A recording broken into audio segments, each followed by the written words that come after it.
আমাকে ক্ষমা চাওয়ার জন্য তারা আহ্বান জানিয়েছে। আমি এটাকে স্বাগত জানাই।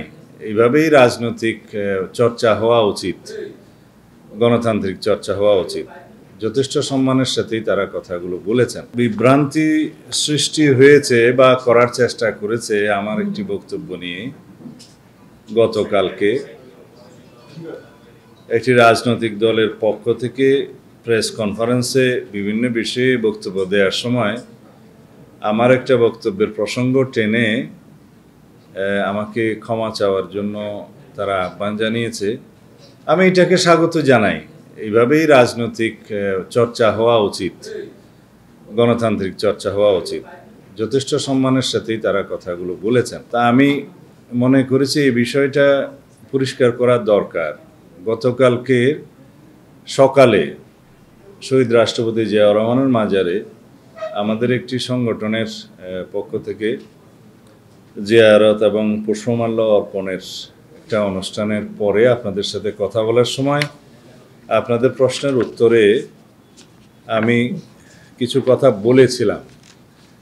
সেটা আমি আমার ভিডিওটা দেখে আবার এখানে প্রিন্ট করেছি, সংকলিত করেছি। সেটা আমি আপনাদের সামনে আবার পড়ি। এক্স্যাক্টলি আমি কি বলেছি সেটা ভিডিওতে আছে, আপনারা পরীক্ষা করতে পারেন। গত শুক্রবার জুলাই জাতীয় সনদের ঐতিহাসিক স্বাক্ষর অনুষ্ঠানকে কেন্দ্র করে অনুষ্ঠানের আগে দুপুর 11টা-12টার দিকে হতে পারে, ওই সময় কিছু বিশৃঙ্খলার সৃষ্টি হয়েছিল সংসদ ভবনের দক্ষিণ প্লাজার ওই মাঠে। সেই প্রেক্ষিতে আমাকে প্রশ্ন করা হলে আপনাদের মধ্যে থেকে একজন, তা আমি বলেছিলাম জুলাই যোদ্ধা নামে একটি সংগঠন আমাদের সাথেও কথা বলেছিল, ঐকমত্য কমিশনের সাথেও কথা বলেছে। তাদের একটা যৌক্তিক দাবি ছিল, সেই যৌক্তিক দাবি পূরণের জন্য আমি নিজেও স্ট্যাটাস দিয়েছিলাম, কথা বলেছিলাম, এবং সেটা ঐকমত্য কমিশনের সহসভাপতি প্রফেসর আলী রিয়াজ সঠিকভাবে অ্যাড্রেস করেছেন, সেটা প্রেসে বলেছেন এবং সংশোধন করেছেন। এরপরে তাদের অসন্তোষ থাকার কথা নয়। যে সমস্ত বিশৃঙ্খলা হয়েছে আমরা খোঁজ নিয়েছি, এটা তদন্তনাধীন আছে। দেখা গেছে এখানে জুলাই যোদ্ধাদের নামে কিছু সংখ্যক ছাত্র নামধারী, সেটা ইন্টারভিউতে আমি দেখেছি, কিছু উচ্ছৃঙ্খল লোক ঢুকেছে। সেটা ফ্যাসিস্ট সরকারের ফ্যাসিস্ট বাহিনী বলে আমি মনে করি। এবং আওয়ামী ফ্যাসিস্ট বাহিনী যে এখনও সমস্ত জায়গায় বিভিন্ন ফাঁকফুঁক করে বিশৃঙ্খলা সৃষ্টি করার চেষ্টা করছে, সেটা গতকাল দৃশ্যমান হয়েছে। এখানে কোনো জুলাই যোদ্ধা, সঠিক কোনো জুলাই অভ্যুত্থানের সাথে জড়িত কোনো সংগঠন অথবা কোনো ব্যক্তি জড়িত থাকতে পারে না। এটা ছিল আমার সুস্পষ্ট বক্তব্য। এই কথার মধ্য দিয়ে প্রকৃতপক্ষে আমি জুলাই অভ্যুত্থানের সাথে জড়িত ব্যক্তি, সংগঠন এবং শক্তিদের সম্মানিত করার চেষ্টা করেছি, যাতে কোনো ক্রমেই কেউ যেন জুলাই যোদ্ধাদেরকে এই সমস্ত কর্মকাণ্ডের জন্য, উচ্ছৃঙ্খল কর্মকাণ্ডের জন্য অভিযুক্ত না করতে পারে এবং তাদের সম্মানহানি না হয়। কারণ জুলাই গণ অভ্যুত্থান, ছাত্র গণ অভ্যুত্থান 2024 আমাদের জাতীয় জীবনের জন্য শক্তি। সামনে এই জাতিকে এগিয়ে নিয়ে যাওয়ার জন্য এই ফ্যাসিবাদ বিরোধী জাতীয় ঐক্য আমরা সমুন্নত রাখতে চাই এবং আমরা এই শক্তিকে ব্যবহার করে আগামীতে আমাদের জাতিকে এগিয়ে নিয়ে যেতে চাই, বিনির্মাণ করতে চাই একটি শক্তিশালী গণতান্ত্রিক রাষ্ট্র, সমাজ এবং রাষ্ট্র কাঠামো। সেই জন্য আমরা সবসময় তাদেরকে সম্মানের চোখে দেখেছি, দেখব, দেখতে হবে।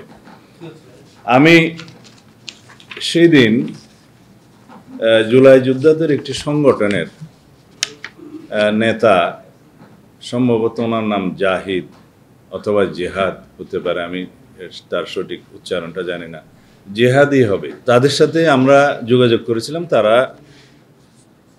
আমাদের সাথে কথা বলে জুলাই জাতীয় সনদের অঙ্গীকারনামার 5 নম্বর দফা সম্পর্কে আপত্তি জানিয়েছিল। আপনারা জানেন সেই 5 নম্বর দফায় ইতোপূর্বে যেভাবে লেখা ছিল সেই লেখাতে একটা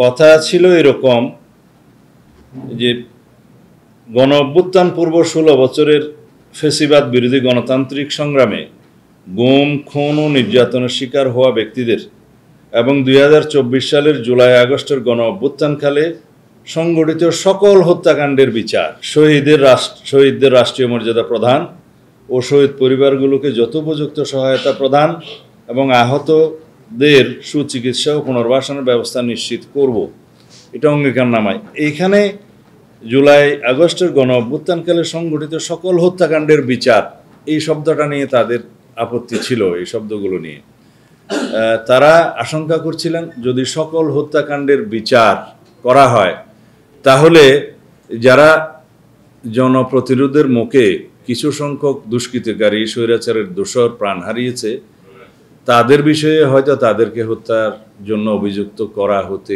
পারে, এই আশঙ্কাটা ছিল।